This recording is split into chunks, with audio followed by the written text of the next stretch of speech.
Welcome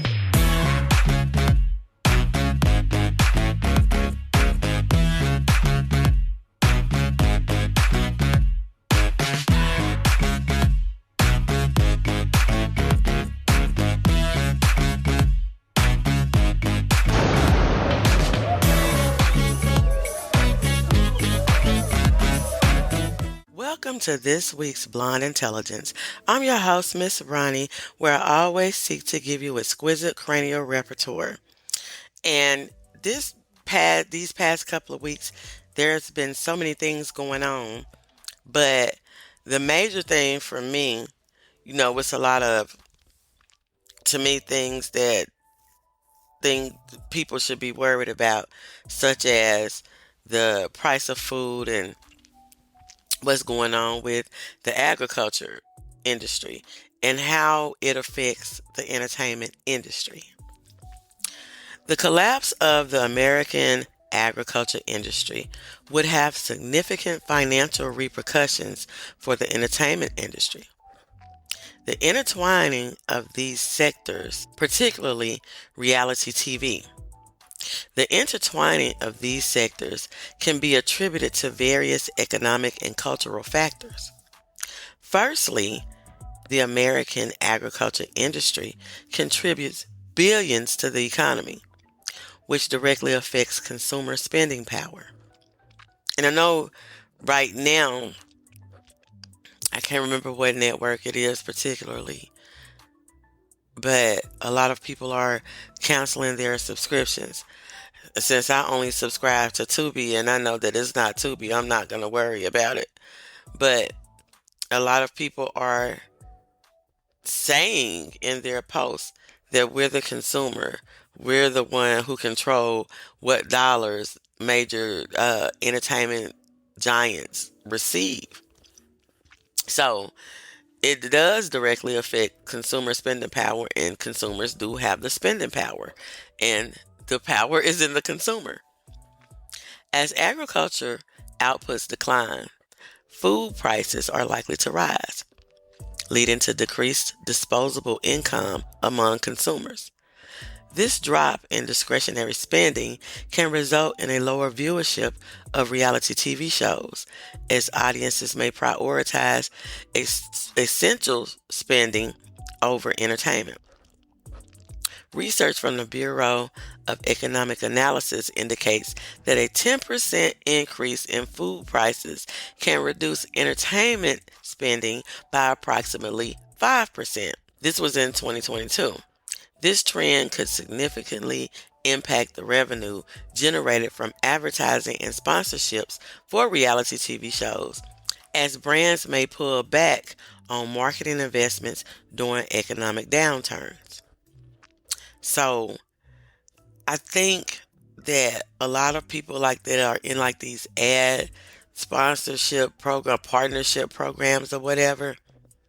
I think that every so often the rules get changed when too many people start, I would say, following the blueprint for it.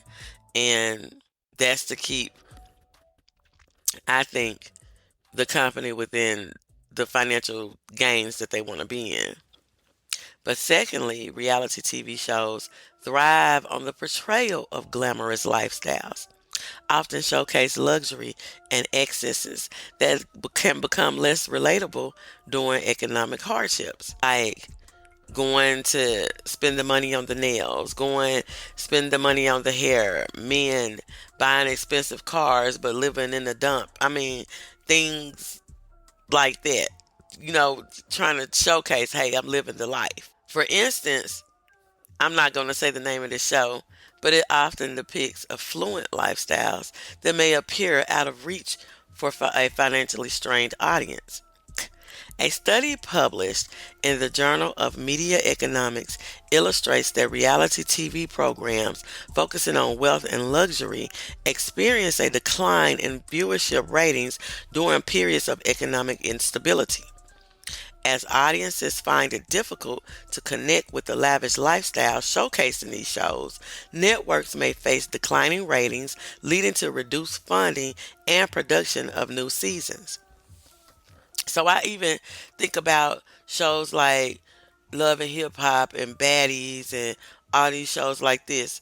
During economic downturns, people are not going to want to pay money to go look at foolishness. They're going to want to look at, to me, because I find myself looking at like YouTubers that like live in their van or build tiny houses or um, live off grid. All these different things to me I find are finding fascinating because if the world did get to you had to survive, I feel like looking at these types of things would give you so many ideas for survival if we ever got to that. Not looking at who got a 30-inch weave or um, even some of the cooking shows and all of that. I think like Dollar Tree dinners and Cooking with Dawn, they show how you can budget for so many people for a whole week on a certain amount of dollars, and they have large viewerships because people care about those things. And although I deal with independent artists, before you're an independent artist, you have to be able to take care of you, besides all the expenses that you have to foot on your own. And I want that the people who depend on that income that's in that sector of reality TV to think about that during economic hardships, you may not get a new season. You may be part of a reboot or something. But just be mindful of the economic situations and how it's a trickle down effect to everybody. Lastly, the agriculture industry collapse could lead to a broader cultural shift, with audiences becoming more interested in realistic portrayals of struggle and resilience. And that's what I was just speaking on. I even know the way that I consume has changed based on what's going on around the world. This shift could prompt a rise in documentaries and docuseries focusing on the realities of food scarcity and economic hardship, thus changing the programming landscape. According to a report by Nielsen, there has been a notable increase in viewership for content that addresses real world issues in the wake of economic crisis. This cultural transition could further marginalize existing reality TV formats that prioritize entertainment over authenticity. And we talked about this so many times where some of these reality TV shows are scripted and not necessarily what actually happens. And you have to be able to create some tension or friction with someone, not to the point of that is that you really don't like each other, but for good TV.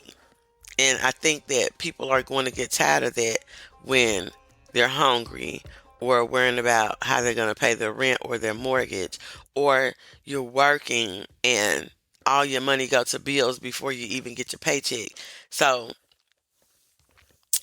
people want to know about that struggle, about how you can build a fireplace, what would be more economically cheaper. Um, like I said, the cooking shows. What is her name? I can't remember her name, but the name of her show on YouTube is Dollar Tree Dinners, and another one is Cooking with Dawn, and how they show how you can budget with a little bit. And I think more and more people are gravitating to that.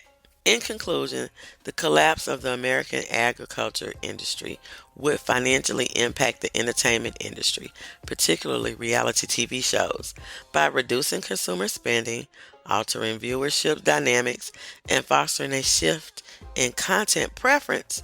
As the audience's economic realities change, so too with their entertainment choices, leading to a redefined landscape for reality television.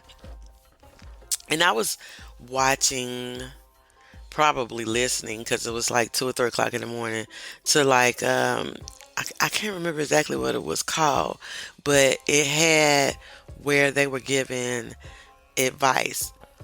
So even with independent music artists, a lot of expenses you have to pay on your own. So they were giving occupations that would help people make it through this economic times and not be scathed by it. And not saying that this is just for men, because this is for women too, but it was saying men get apprenticeships in the trades. So if you can go to trade school or work under somebody in an apprenticeship program in plumbing, in carpentry, in electrical, in HVAC, all those things, those are going to be in demand. You're not going to feel the pinch like a person that's working a regular 9 to 5. And this is for men too and women. If you don't want to, I guess, work in that area, the healthcare aides, anything in healthcare right now would be beneficial. And I know that there's been cuts to a lot of patients, but people still have insurance, even though they're going to have insurance premiums. Working in that area can help you stay afloat and not get bit so hard by the economic pinch. It said men and women, diversify your portfolios. If you don't have them, put them together. Because like I said, I can't remember what I was watching, but they was talking about that we may not be able to get chips for computers. And I think about how important the computer is to the entertainment industry, especially to the independent music artists, because that's how you get your music uploaded. Whether you're doing it the correct way or not, you have to upload it. So the computers is a major thing. Women get SBA grants and loans. SBA Business Development Program, SBA Microloan Program, where you can borrow up to $50,000, SBA Community Advantage Loan, SBA Express Loan Program, SBA Women Owned Small Business Program, and grants for women entrepreneurs. So, men, if you have these businesses, put them in your wife's name. Only if they're your wife, only if you trust them, only if they're your best friend, and let them get some of these grants for your business and these loans for your business, because you're going to have to become financially savvy soon. And that's all I have for you this week. And remember, you can catch the podcast on all podcasting platforms. And I say that, but I mean, you can go to Spotify, you can go to Apple, you can go to Pandora, you can go to anywhere that you consume music. You can consume my podcast there. And you also can catch me on YouTube. And just remember to subscribe, comment, tell me what you think. And I will see you next week. Bye. Learn about the indie artist from the indie artist. Well, I'm Janaki. I'm an artist. Well, my name is Lauren, as you already said. I am a singer-songwriter. So I'm Hall Pems. I originally come from the Caribbean, St. Vincent and the Grenadines. My name is Brian Doucette. I'm an East Coast Canadian rocker.